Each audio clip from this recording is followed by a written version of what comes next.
안녕하세요. 수요일 더 바이블에 나오신 빛의 성도님들 한 분 한 분 진심으로 환영합니다. 오늘도 더 바이블, 우리의 유일한 진리의 책, 그 속으로 더 바이블, 조금 더 깊이 들어갈 수 있는 오늘이 되었으면 좋겠습니다. 우리 기도하고 오늘 더 바이블 시작할게요. 하나님 감사합니다. 우리는 그 책의 사람들, 더 바이블의 사람들임을 고백하고 인정합니다. 그래서 우리에게는 더 바이블이 필요하고 그 바이블 속으로 더 깊이 들어갈 수 있는, 조금 더 성경을 읽고 조금 더 성경에 묵상하며 조금 더 성경 말씀으로 순종할 수 있는 삶이 필요한 사람들임을 주님 앞에서 겸손하게 인정합니다. 그러니 우리 안에 계신 성령님, 우리의 어리석음을 부수어 주시고 우리의 완고한 마음을 깨트려 주셔서 오늘 말씀 가운데 살아계신 하나님을 뵐 수 있게 도와주시고 오늘 말씀 안으로 더 깊이 들어갈 수 있는, 그래서 말씀과 함께 더 즐거이 동행할 수 있는 우리 모든 빛의 성도들 되게 하여 주십시오. 예수님의 이름으로 기도합니다. 아멘. 오늘은 로마서 12장 1절에서 8절까지 말씀 공부해 볼 텐데요. 저와 여러분이 같이 성경 읽고 또 같이 성경에 나의 글을 써가면서 함께 성경 말씀 공부하고 묵상해 봤으면 좋겠습니다. 여러분 성경책 펼치셔야 되는 거 아시죠? 빨간 펜도 가지고 오시고 형광펜도 가지고 오셔서 저와 함께 말씀 공부해 보겠습니다. 1절입니다. 형제자매 여러분, 그러므로 나는 하나님의 자비하심을 힘입어 여러분에게 권합니다. 여러분의 몸을 하나님께서 기뻐하실 거룩한 산 제물로 드리십시오. 이것이 여러분이 드릴 합당한 예배입니다. 아멘. 그러므로에다가 한번 네모 쳐보시겠습니까? 여러분, 그러므로라는 이 단어, 이게 구문상으로 보면 어떤 기능을 하고 있는 겁니까? 그러므로는 접속사예요. 접속사라는 것은 앞에 무엇과 뒤에 무엇을 연결해 주는 기능을 합니다. 그러니 성경에서 그러므로와 같은 접속사가 나올 때는 항상 생각하셔야 돼요. 무엇을요?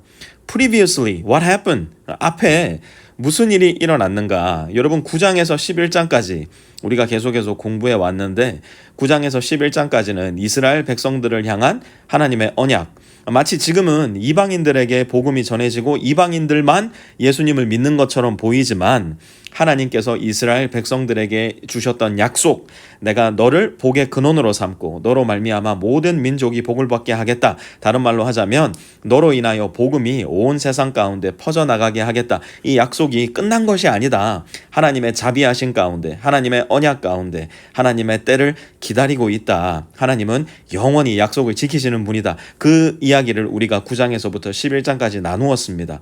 그러므로 그 하나님의 인자하심, 자비하심, 은혜가 있으니 나는 하나님의, 여기 보세요, 자비하심을 힘입어 여러분에게 권합니다. 바울은 이야기합니다. 무엇을 권하는가 봤더니 여러분의 몸에다가 또 네모 한번 쳐보시고요, 하나님께서 기뻐하실 거룩한 산 제물에다가도 한번 네모를 쳐보시기 바랍니다. 그리고 거룩한 산 제물에는 하이라이트까지 해보시고요, 혹시 여러분 성경 가장자리에 공간이 있다면 거룩한 산 제물이라고 한번 써보신 다음에 합당한 예배, 여기에다가도 네모 치시고 형광펜 하신 다음 합당한 예배라고 여러분 성경 혹은 지금 함께 공부하고 있는 이 페이지를 그대로 쓰고 계시면 저와 같이 이렇게 여백에다 한번 써보시면 좋을 것 같아요.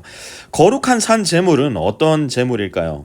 사실 거룩한 산 제물은 그 당시 이스라엘 사람들에게, 그리고 로마서라는 이 서신서의 수신자였던 로마 사람들에게 존재하지 않는 것이었어요. 제물이 뭔데요? 죽여서 태우는 거잖아요. 이렇게 제물단이 있으면 여기 위에다가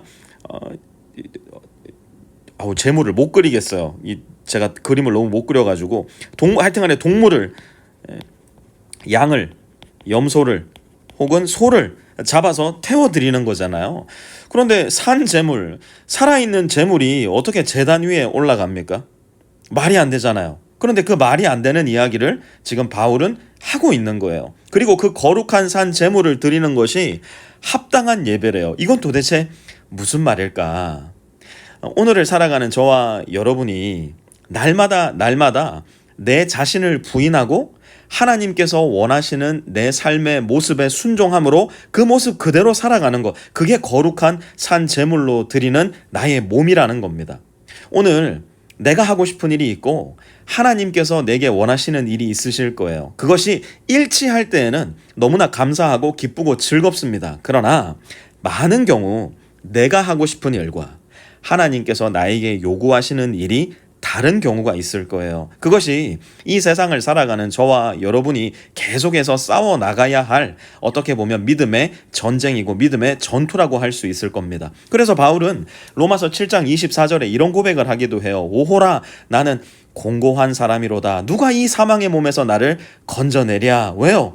바울 같은 사람도 자기 안에 싸움이 있다는 것을 인정한 거예요. 거룩한 산 제물이 드려야 될 텐데 내 몸을 거룩한 산 제물로 하나님께 드려야 할 텐데 내 안에 또 다른 마음, 또 다른 욕망, 또 다른 욕심이 있으니까요. 그러니 우리는 내 삶을 거룩한 산 제물로 드리겠습니다. 이거 이전에 무엇을 생각해야 되냐? 하나님의 자비하심, 하나님의 은혜를 늘 먼저 기억해야 됩니다. 하나님께서 나에게 어떤 은혜를 먼저 부어주셨는가? 하나님께서 나에게 어떤 자비하심을 먼저 부어주셨는가? 하나님께서 우리 주 예수 그리스도의 십자가 위에서 나에게 어떤 사랑을 먼저 부어주셨는가? 그걸 계속 생각하고 묵상하고 내 안에 믿음으로 받아들이면 어떤 일이 일어날까요? 거룩한 산 제물로 나의 몸을, 나의 인생을, 나의 시간을, 나의 재물을 드리는 것이 너무 합당한 예배가 되는 거예요. 왜냐하면 내가 받은 은혜와 사랑과 자비가 너무 어마어마하니까요. 여기에서 합당한 예배라고, 합당한 예배라고 쓰일 때 이 합당한이라는 헬라어 단어가 여러분도 한번 써보세요. 로기켄이라는 단어가 쓰였어요. 로기켄, 이거의 원형이 로기코스라는 단어인데요.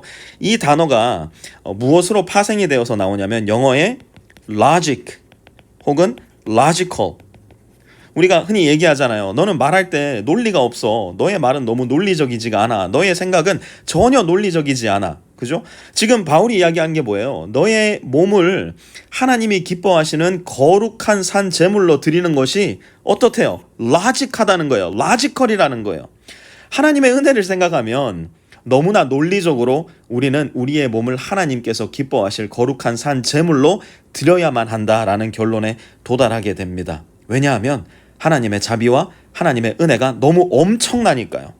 그래서 우리는 더 자주, 더 많이, 더 깊이 먼저 하나님의 은혜와 하나님의 자비하심을 기억하고 마음 가운데 되뇌이며 우리 안에 믿음으로 그것을 받아들일 필요가 있어요. 그렇게 하려면 무엇을 해야 되는가? 2절 한번 보세요.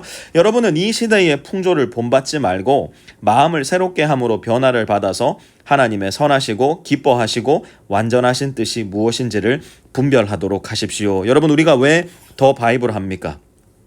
이 시대의 풍조를 본받지 않기 위해서예요. 마음을 새롭게 함으로 변화를 받기 위해서고요. 하나님의 선하시고 기뻐하시고 완전하신 뜻이 무엇인지를 분별하기 위해서입니다. 성경을 읽기 위해서 성경을 읽는 것이 아니라 성경을 읽고 묵상하는 가운데 내 몸을 합당한 예배로 드리면서 이 시대의 풍조를 본받지 않기 위해 마음을 새롭게 함으로 변화를 받기 위해 하나님의 선하시고 기뻐하시고 온전하신 뜻이 무엇인지를 분별하기 위해 우리는 성경을 더 읽고 더 묵상하고 더 순종하는 겁니다. 자, 그러면 우리는 흔히 하나님께 나의 몸을 거룩한 산 제물로 드립니다. 이 시대의 풍조를 본받지 않겠습니다. 마음을 새롭게 함으로 변화를 받기 원합니다. 하나님의 뜻을 분별하기 원합니다. 라고 하면 여기에 있는 너무 높은 것만 생각할 때가 있어요. 오, 주님은 너무 거룩하시고 주님은 너무 선하시며 주님의 사랑은 한이 없습니다. 하나님께만 집중하는 경향이 있는데, 하나님은 어떤 분이시냐면 우리 주 예수 그리스도를 이 낮고 낮은 땅 위에 십자가 위에 성육신하게 하신 분이 바로 우리의 좋으신 하나님 아버지이세요. 그런 하나님 아버지께서 아들 예수님에게 이렇게 낮고 낮은 곳에 오셔서 십자가에 못 박아 죽게 하셨다면 우리에게는 무엇을 요구하실까요?